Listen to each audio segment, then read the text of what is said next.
సర్వ మానవాళికి రక్షకుడు, మనకు కొండంత అండగా నిలిచేవాడు. మనసులో తలచిన వెంటనే గుండెల నిండా ధైర్యాన్ని నింపగలిగే మహాయోధుడు, అభయహస్తంతో ఎల్లవేళలా మనల్ని కాపాడే ఆ పవనపుత్రుడి ఇప్పుడు మనసారా స్తుతించుకుంటూ శ్రీ పంచముఖ ఆంజనేయ స్వామిగా అవతారమెత్తిన కథ దృశ్య రూపంలో తిలకిద్దాం రండి.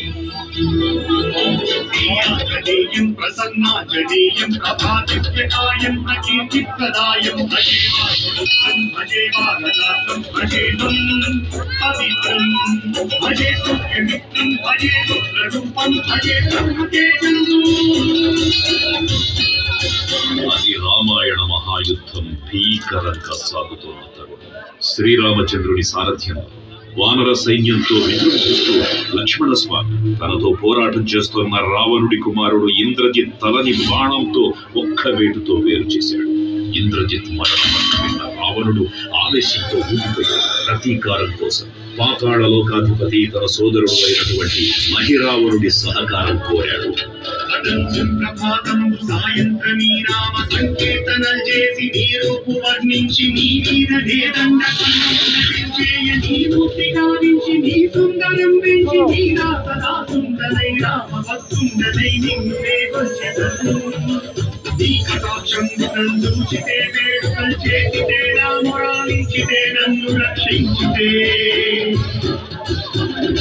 తంత్ర విద్యలో ఆరితేరిన మహిరావణుడి దాడి గురించి విభీషణుడి ద్వారా ముందుగా తెలుసుకున్న హనుమంతుల వారి తన ప్రభువుల విశ్రాంతి మందిరానికి కాపలా ఉండగా ఆ దుష్టుడు లోపలికి ప్రవేశించడానికి పలు ప్రయత్నాలు చేసి చివరికి మాయోపాయంతో విభీషణుడి రూపం ధరించి మందిరంలోకి ప్రవేశిస్తాడు.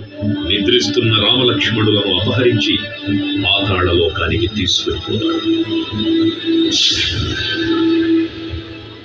అంజనాదేవి గర్భాన్వయాదేవ నిందించనే ఎంతవారం దయాశాలి వై చూచియుండాతవై చూచియుం తొల్లి సుగ్రీవం మంత్రి వై స్వామి కార్యార్థమయ్యేగి శ్రీరామ సౌమిత్రులను చూచి వారిని విచారించి సర్వేసు పూజించి యవ్వాను సంపంత గావించి వీక్షించి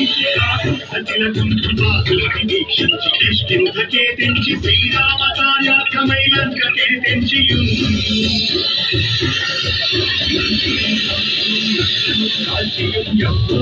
చూచి ఆనందము పొంగి ఆయుంగరం పిచ్చి ఆరత్నముందెచ్చి శ్రీరామకున్నిచ్చి సంతోషం చేసి తన ప్రభువులను కాపాడుకోవడానికి వాయువేగంలో పాతాళ లోకానికి చేరుకున్న ఆంజనేయ స్వామికి సగం మొసలి సగం వానర రూపంలో ఉన్న వింత జీవి ముఖద్వారం వద్ద కాపలా కాస్తూ కనిపిస్తుంది. ఆ జీవి మకరధ్వజుడు అనే తన పేరుడని మహాసముద్రాన్ని దాటుతుండగా నీటిలో పడ్డ తన వేదవిధుడు ఒక ముసలి గ్రహించడం వల్ల జన్మించాడని తెలుసుకుని ఆశ్చర్యపోతాడు హనుమంతుడు. తన పుత్రుడిని యుద్ధంలో ఓడించి పాతాళ లోకంలోకి ప్రవేశిస్తాడు.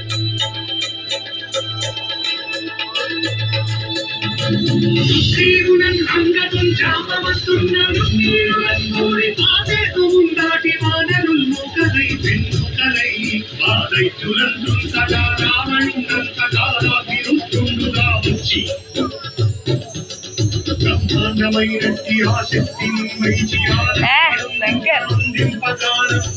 ఓం నమః శివాయ. తెచ్చి సౌమిత్రికి నిచ్చి ప్రాణం రక్షింపదా కుంభకర్ణాదులం వీరులం ఘోర శ్రీరామ బాణాగ్ని వారంతరిన్నామణం తప్పగానంత లోకం పురానంతమయ్యుండ నవ్వేళం విభీషణుడు కంతోడు కన్వచ్చి పట్టాభిషేకంబు చేయించి సీతామహాదేవిని తెచ్చి శ్రీరామపురిచ్చి అంతన్నయోధ్యాపురించచ్చి పట్టాభిషేకంబు సంరంభమయ్యున్నా. పాతాళ లోకంలో అడుగుపెట్టిన పవనపుత్రుడు మహిరావణ మరియు అహిరావణ సోదరులు భీకరపుడు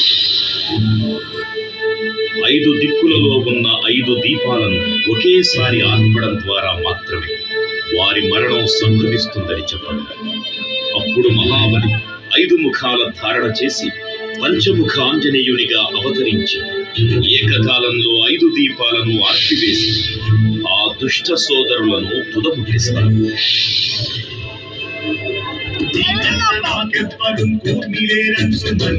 శ్రీరామ భక్త ప్రశస్త నిన్ను సేవించి నీ కీర్తన చేసిన పాపము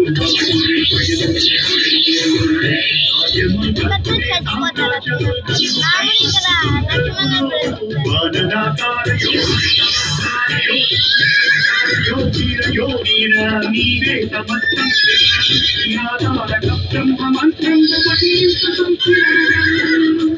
వర్షదేహం పురుందాచి శ్రీరామయన్సు మనస్ఫూతమైన ఎప్పుడు తప్పటం తలకు రాజిప్పయందు నీ దీర్ఘదేహం త్రైలోక్య సంచారివై రామనామాన్ని దర్శానివై బ్రహ్మవేదం నీ జ్వాల కల్లోల ఆవీర హనుమంత ఓంకార శబ్దం బులం భూత ప్రేతం బులం పిశాచం బులం శాకిని రాకిని చాకులం కాలి దెయ్యం బులం నీరువారం బులం చుట్టి నేరం బులం పట్టి నీ ముష్టి ఘాతం బులం ఆకురంగం బులం సోమతండం బులం చూసి కారణి రూపుకవై నీరు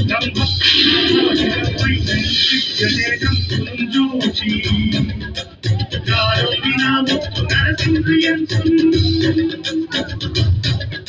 దయా దృష్టి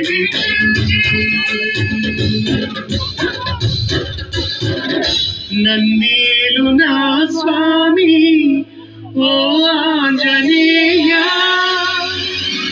నమస్తే సదా బ్రహ్మచారి నమస్తే నమో వాయుపుత్ర నమస్తే నమః. తూర్పు దిక్కున చూసే శ్రీ హనుమాన్ ముఖం సర్వ పాపాలను హరించేదిగా, దక్షిణ దిక్కున చూసే శ్రీ నరసింహుడి ముఖం శత్రు భయాన్ని పోగొట్టి విజయం చేకూర్చేదిగా, పశ్చిమ దిక్కుని చూసే శ్రీ గరుడ ముఖం భూత ప్రేత తాంత్రిక భయాలను పోగొట్టేదిగా, ఉత్తర దిక్కు వైపు చూసే శ్రీ వరాహ ముఖం గ్రహదోషాలను హరింపజేసి అష్టైశ్వర్యాలను అందించేదిగా, ఆకాశం వైపు చూసే శ్రీ హయగ్రీవ ముఖం విజ్ఞానాన్ని, విజయాన్ని, ఉత్తమ జీవిత భాగస్వామిని అందించేదిగా పురాణాలు చెబుతున్నాయి.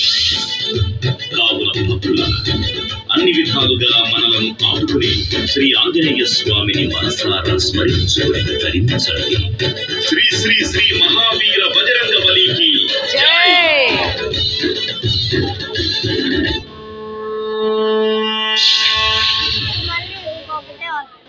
జై శ్రీరామ్.